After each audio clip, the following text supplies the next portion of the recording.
বঙ্গযুদ্ধে বিজেপির নজরে কিন্তু উত্তরবঙ্গ রয়েছে। নরেন্দ্র মোদীর পর এবার উত্তরবঙ্গে আসতে পারেন অমিত শাহ। 31শে জানুয়ারি শিলিগুড়িতে সভা করতে পারেন কেন্দ্রীয় স্বরাষ্ট্রমন্ত্রী। এখন অব্দি এই বিষয়ে কি কি খবর আসছে আমাদের প্রতিনিধির কাছ থেকে সরাসরি জানবো। প্রসেনজিৎ চৌধুরী রয়েছেন। প্রসেনজিৎ, একদম দেখো, সমানে সমানে টক্কর চলছে এবং এই বঙ্গযুদ্ধে ইতিমধ্যেই প্রধানমন্ত্রী মালদায় এবং দক্ষিণবঙ্গে সিঙ্গুরে সভা করে গিয়েছেন। কিন্তু সেই সভাতেই থেমে না থেকে এই সভা এবং এই সমাবেশগুলোকে আরও এগিয়ে নিয়ে যেতে চাইছে বিজেপি, যে কারণেই আগামী 31শে জানুয়ারি শিলিগুড়িতে আসতে পারেন অমিত শাহ। উত্তরবঙ্গে যুব সম্মেলনকে সামনে রেখে এই সমাবেশ করা হবে এবং যেহেতু 2 ফেব্রুয়ারি থেকে মাধ্যমিক পরীক্ষা শুরু হচ্ছে, সেই সময়কালে মিটিং মিছিল মাইকের ব্যবহার করা যাবে না। সেই কারণেই কিন্তু ঠিক মাধ্যমিক পরীক্ষা শুরুর আগে আগে এই বড় সমাবেশ আবার উত্তরবঙ্গে, যেখানে অমিত শাহ আসবেন। শিলিগুড়ির তরাই স্কুল মাঠ অথবা কাওয়াখালীর ময়দান, এই দুটো জায়গাকে প্রাথমিকভাবে বাছা হয়েছে। স্বরাষ্ট্র মন্ত্রক থেকে ছাড়পত্র মিলেছে, অমিত শাহ আসবেন বলে জানিয়ে দেওয়া হয়েছে। এখন প্রস্তুতি চলছে এই সম্মেলনকে সামনে রেখে উত্তরবঙ্গের যুবদেরকে শিলিগুড়িতে নিয়ে আসা এবং বড় করে উত্তরবঙ্গের সমাবেশ। এবং যে কথাটা তুমি বলছিলে যে বঙ্গযুদ্ধ, একদিকে মোদি আসছেন, অন্যদিকে এবার মোদি চলে যেতেই ফের অমিত শাহ আসবেন এবং এই লড়াইটা দক্ষিণবঙ্গের পাশাপাশি উত্তরবঙ্গেও বজায় রাখতে বিজেপি কিন্তু প্রস্তুতি শুরু করে দিয়েছে। ধন্যবাদ প্রসেনজিৎ। বিজেপির সর্বভারতীয় সভাপতির দায়িত্ব নিয়েই নীতিনের নজরে বাংলা। সভাপতি হয়ে বাংলাতেই প্রথম সভা নীতিন নবীনের। মঙ্গলবার বাংলায় আসছেন বিজেপির সভাপতি। বুধবার বর্ধমান দুর্গাপুর লোকসভা এলাকায় সভা। असम, बंगाल, केरल और पुडुचेरी में चुनाव होने जा रहा है। पूरी तरह से आश्वस्त हैं कि भाजपा का कार्यकर्ता अपने संघर्ष और परिश्रम के बल पर इन 5 राज्यों में सशक्त भाजपा का नेतृत्व प्रदान करने जाएगा। টার্গেট 26।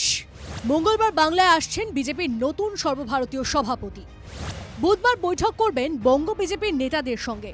ইতিমধ্যেই দিল্লিতে শ্রমিক ভট্টাচার্য, সুকান্ত মজুমদার, সুনীল বনসালদের সঙ্গে বৈঠক করেছেন নীতিন নবীন। এবার বাংলায় আসতে চলেছেন তিনি। বাংলার বর্ধমান দুর্গাপুর থেকেই সর্বভারতীয় সভাপতি হিসেবে জনসভায় বক্তৃতার ইনিংস শুরু করতে চলেছেন নীতিন। সূত্রে খবর, সেই সভা হতে পারে বুধবার। সর্বভারতীয় সভাপতি হিসাবে তিনি তো চাইবেন অঙ্গবঙ্গ কলিঙ্গর মতন আমাদের এই বঙ্গের বিজয় সুনিশ্চিত করা। ফলে সেক্ষেত্রে আমি আশা রাখি বিশেষ নজর তিনি দেবেন। সর্বভারতীয় সভাপতি হিসাবে প্রথম যে নির্বাচনটা তাকে লড়তে হবে, সেই নির্বাচনটাই তার জীবনের সব থেকে কঠিন নির্বাচন হতে চলেছে এবং সেটা তিনি হারতে চলেছেন। নতুন সর্বভারতীয় সভাপতি বাংলায় আসার আগেই বঙ্গ বিজেপির নেতাদের সঙ্গে দিল্লিতে সমন্বয় বৈঠক করল আরএসএস। বাংলায় ভোটের আগে রূপরেখা ও সংগঠনের ভূমিকা নিয়ে আলোচনা হয়েছে বৈঠকে। গত 1 বছর ধরেই বাংলার বুথ স্তরে অত্যন্ত সক্রিয় আরএসএস। সূত্রে খবর, বাংলায় মহারাষ্ট্র, বিহার ভোটের মডেল অনুসরণ করতে চায় বিজেপি। অর্থাৎ আরএসএস এর সঙ্গে সমন্বয়ে জোর দিতে চাইছে।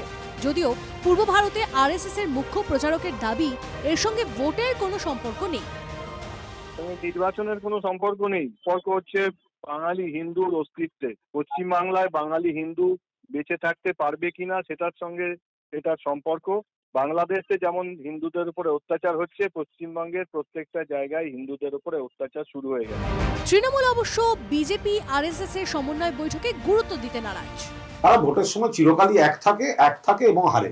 এবার তো বলছেন খেলা হবে, এবার মাঠে আমরাও নামবো, আর দেখবেন ঠিক সময়ে পেনাল্টিতে বলটা বসিয়ে টুক করে গোল দিয়ে দেবো।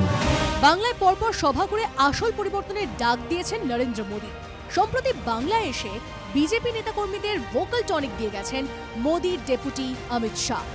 আর এবার বাংলায় আসতে চলেছেন বিজেপির নতুন সভাপতি নীতিন নবীন। জ্যোতির্ময় কর্মকার ও প্রদীপ্তকান্তি ঘোষের রিপোর্ট, TV9 বাংলা।